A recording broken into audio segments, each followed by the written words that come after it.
En este video voy a explicar cómo hacer un análisis de ANOVA en el programa Jamovi. Vamos al menú Análisis y donde dice ANOVA hacemos clic. Empezaremos aprendiendo cómo hacer una ANOVA de un factor, el más sencillo de todos estos análisis que aparece. Elegimos una variable dependiente, la cual tiene que ser de tipo continua. Recordemos que esto puede ser una variable de tipo intervalar o de razón. Elegimos la variable felicidad y tenemos que elegir una variable ahora de agrupación. Esta variable puede ser de tipo nominal o de tipo ordinal. No es necesario que solo sean dos grupos. Ya podemos tener ahora en este caso 3, 4 o 5 grupos y así en adelante. No tiene la limitación de la prueba de TestStudent para muestras independientes que solo nos permitía hacer una comparación entre dos grupos. Entonces vamos a elegir la variable deporte, la cual en esta base de datos tiene tres niveles. El factor se llama ANOVA de un factor porque el factor es esta variable de agrupación.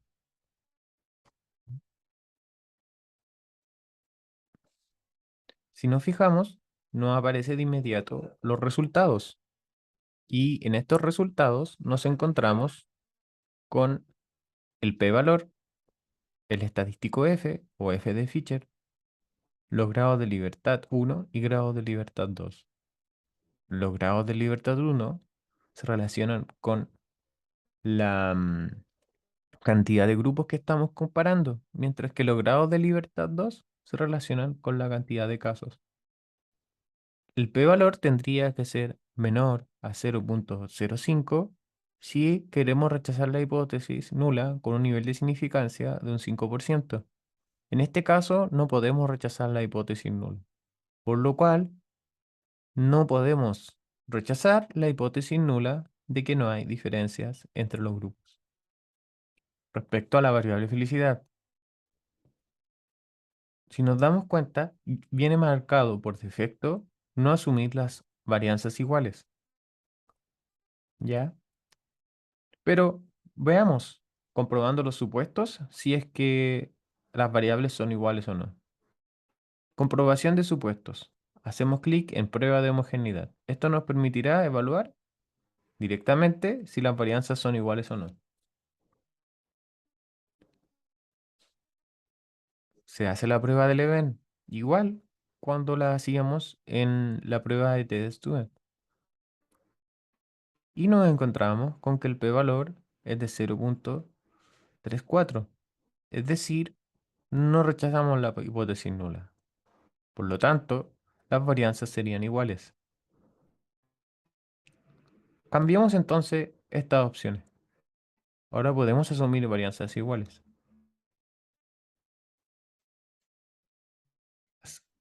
Si se dan cuenta, hay una diferencia.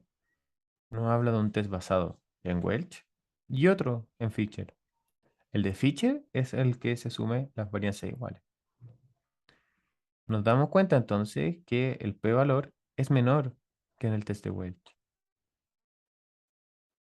Sin embargo, no podemos rechazar la hipótesis nula.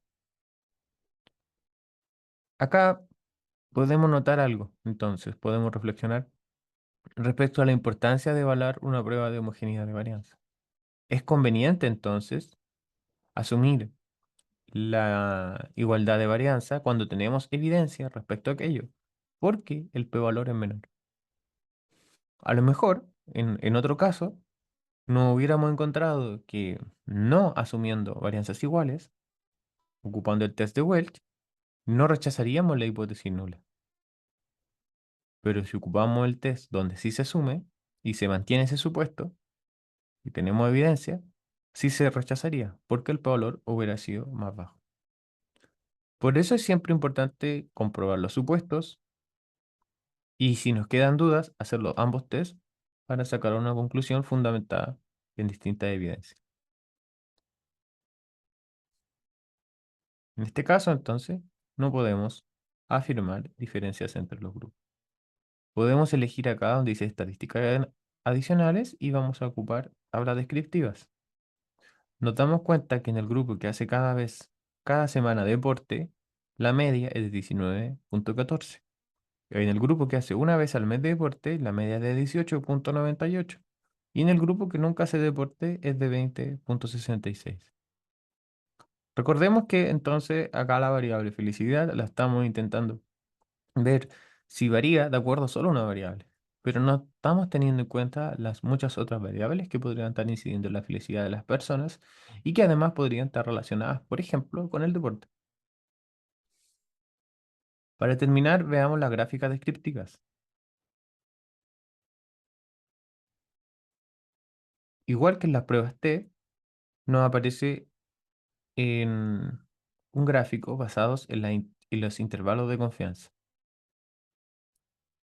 Recordemos que el círculo que está al medio, ¿ya? De cada grupo, en este caso, es el promedio. Y el intervalo de confianza, las líneas horizontales, o sea, verticales que salen del círculo, representan los intervalos de confianza, lo cual es una manera de visualizar y cuantificar el grado de incertidumbre en torno al promedio estimado. Como nos damos cuenta, en este caso, los intervalos de confianza se superponen entre sí. Cubren un rango de valores, ¿ya? Que incluye alguna parte del rango de valores de los otros grupos. Si fijan, el primer grupo tiene todo este recorrido casi hasta los 21 y más abajo del 18, y el siguiente grupo tiene un recorrido que está dentro del recorrido del primer grupo. Mientras que el tercer grupo, a su vez, cubre en esta parte de acá abajo la parte superior del segundo grupo y también cubre la parte superior del primer grupo. Es decir, en ninguno de los tres grupos podríamos afirmar que existen diferencias.